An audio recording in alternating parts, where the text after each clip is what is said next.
अस्सलाम वालेकुम दोस्तों, तुसीं देख रहे हो हसीन पंजाब टीवी ते मैं तुहाडा मेज़बान अमीर हमजा। दोस्तों, सब तो पहले अपने चैनल हसीन पंजाब टीवी नूं करो सबसक्राइब ते नाल लगे बैल दा बटन दबाओ ताकि साडी हर नई आने वाली वीडियो साडे वीरां तक आसानी नाल पहुंच सके और तुसीं वो वीडियो देखो सब तो पहले। अज जनाब अपने वीरां भरावां वास्ते एक दूजे नंबर दी वीडियो लैके हाज़र होए हैं। माशाअल्लाह बड़ी खूबसूरत झोटी है, प्योर नीली दी 21 आरा वाली। कैमरामैन साहब मज दिखावणगे, उस तो बाद सारियां गल्लां बातां मालकां कोलों पुछांगे कि कदों सूई है, किन्ना दुध है, की डिमांड करते ने। कैमरामैन साहब अच्छे तरीके दे नाल जानवर दिखाओ। माशाअल्लाह बड़ा खूबसूरत थन हवाना, पूरा मुठदा थन और सोहनिया विरला, एक हड्डी खुड्डा पुट्ठा बड़ा कमाल है माशाअल्लाह झोटी दा। बल्ला मत्था, बग्गी मुछ, चिट्टियां अखां, पिछले दोवें खुर सफेद, बाकी हर एक चीज कैमरे की नजर वीरा के सामने। पूरे जिस्म ते पछम झोटी ने अच्छे तरीके दे नाल कैमरामैन साहब आज दिखानी है। दिखावन दे विच कोई कमी पेशी ना रहे। बाकी लेने देने मुकद्दर ने, अंग अंग दिखाना है झोटी दा। जिस तरह झोटी खूबसूरत है उस तरह ही अच्छे तरीके दे नाल जानवर दिखाना है। बरक करीदा है, कोशिश करी दी है कि अपने वीरां भरावां नूं अच्छे तो अच्छा जानवर दिखा सकीए।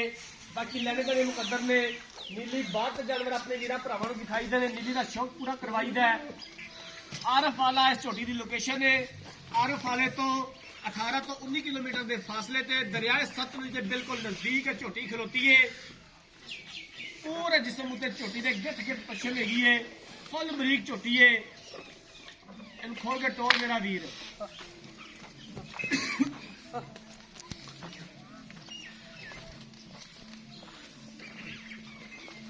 वातो इज्जो मंतशा वातो जिल्लो मंतशा, इज्जत और जिल्लत मेरे सोने रब के हाथ में। बाकी वर्क करते रवांगे, इस तरह ही अपने वीरां भरावां नूं अच्छे तो अच्छे जानवर दिखाते रवांगे। नीली का शौक पूरा करवाते रवांगे। माशाअल्लाह पूरी एक गिठ पैंदी है थना दे विच, एक पूरी गिठ गिठ दी विरले थना दे विच। माशाअल्लाह बड़ा खूबसूरत थन है, मोटा थन लग्या होया झोटी नूं। इस तरह का सनप, इस तरह का कद काठ, इस तरह का थन हवाना घट किसी जानवर नूं हुंदा है। अपने वीरां वास्ते मेहनत करी दी है, अच्छे तो अच्छा जानवर लैके आई दा है।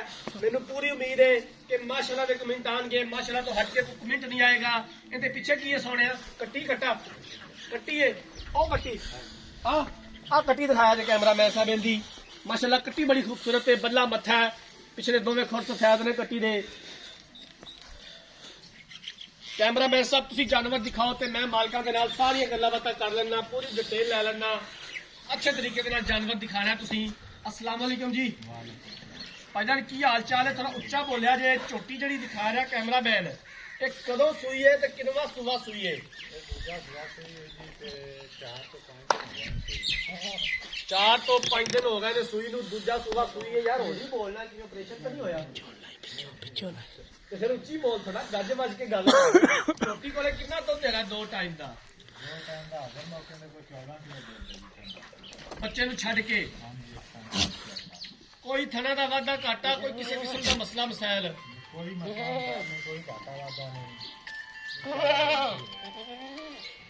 16 आने खरी है झोटी अपनी। किन्ने दा मुल है, किन्ने दे पैसे ने? दीद प्यार वाले किन्ने दी आपां फाइनल बेचनी है? अच्छा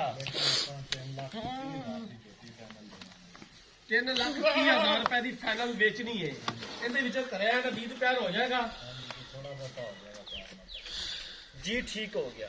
तो जनाब मालक दिया गल्लां बातां सुन लिया ने। दूसरा सूआ सूईए, कितने दिन होगा सूई नूं? 4 तो 5 दिन हो गए ने झोटी सूई नूं। दूसरा सूआ सूईए।